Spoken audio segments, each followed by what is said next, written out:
with this. So I would say that's where it started. Yes. So when did you have your first stand up? First stand up was over 2025 now. It was over 10 years ago, 11 years ago. I would say it was 2013. And long story short, I had a love for creating video content. So I just became inspired, honestly, through a friend who told me I need to put this stuff out. Like we would joke around, just hanging out, and he would be crying, laughing. He would say, Train, you need to do something with this. People get paid to be this talented and funny. So I said, man, I always, have these things in my head, these stories in my head. I started making video content. Yeah. And, this is before Country Wayne and all those guys that was doing it. And I started doing it, and it started getting traction immediately. And that led to a DJ named DJ Bobby B.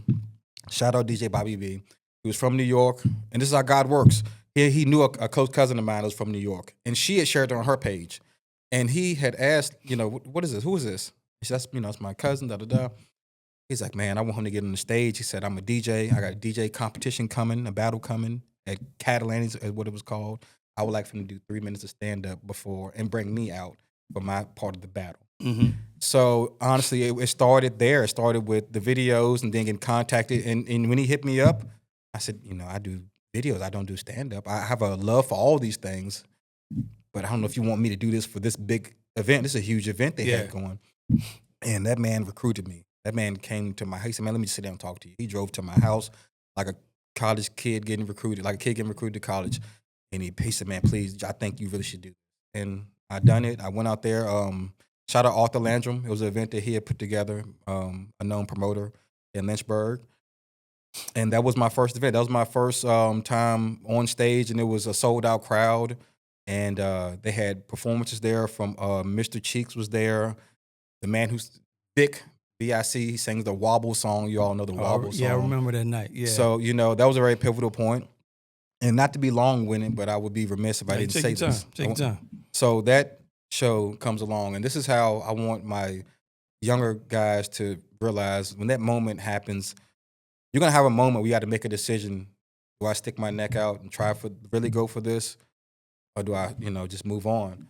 And the show was going on. It's supposed to be different acts coming up there, and I'm looking at the lineup list, and this guy hasn't went out there. This guy hasn't went out there. So I'm noticing they're taking the normal acts and they're just scratching them off the show. These are like local people they're giving an opportunity to.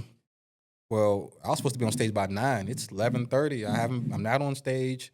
And it's starting to look like, okay, they're not going to put any of these acts, these local guys they promised on. And my DJ, he was disappointed. He didn't know what to do. So I never forget, I'm sitting in the back and I got family out there and things like that.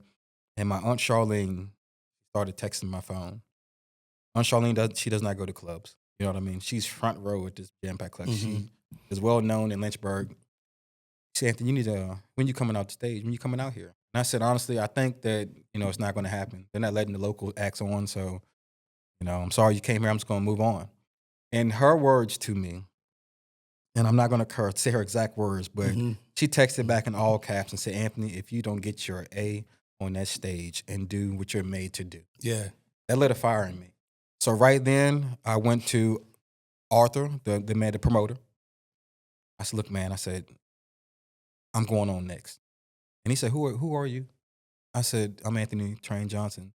He said, oh, you one of my comedy guys. You comedy, right? I said, yeah.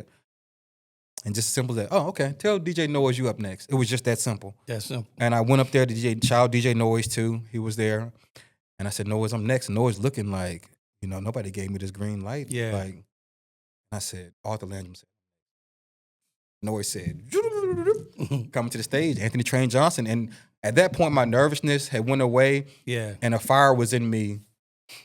I kind of felt like I was kind of put to the side. So when I got out there, I was like, my hair was on fire. You know what I'm saying? To prove. So, I clowned everybody. I clowned Arthur. I clowned the performances, everybody, the guys that was coming on next, DJs, and people really liked it. After that, Lynchburg is a small city. Well, I don't say small city, but people talk. Shout out to Chris England, owns the Clubhouse. He contacted me through Facebook and said, I heard you do comedy. I would like a comedy show at my venue, with 4 or 5 comedians, da-da-da. Okay. So it just went from there. And I told him, here's the thing, guys. I want my people to hear this. Go ahead and book that event, even if you're not prepared yet. I had no other comedian.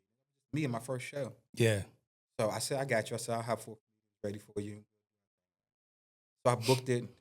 I went on and I went on Facebook, asked about comedians, and I was getting plugged in with guys that had done some work from around here and guys that never done some work. Hmm. And I ended up putting a team together. And I had a cousin named Big Boy Floyd Dwight. Shout out Dwight Elliott. I always thought he was so talented, so funny.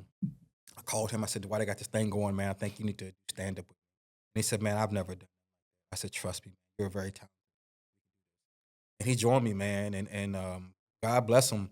We went on a nice run. So, the thing was bring 4 comedians, bring a DJ with us. We'll have comedians make you laugh and all that stuff. Then you can clear the whole room and the DJ play music for y'all. Party. Hmm. So that event sold out. And Chris told me, he said, man, I'm selling out of food. I'm selling everything. Like, so that sparked Lynchburg, basically saying, okay, this is a real thing.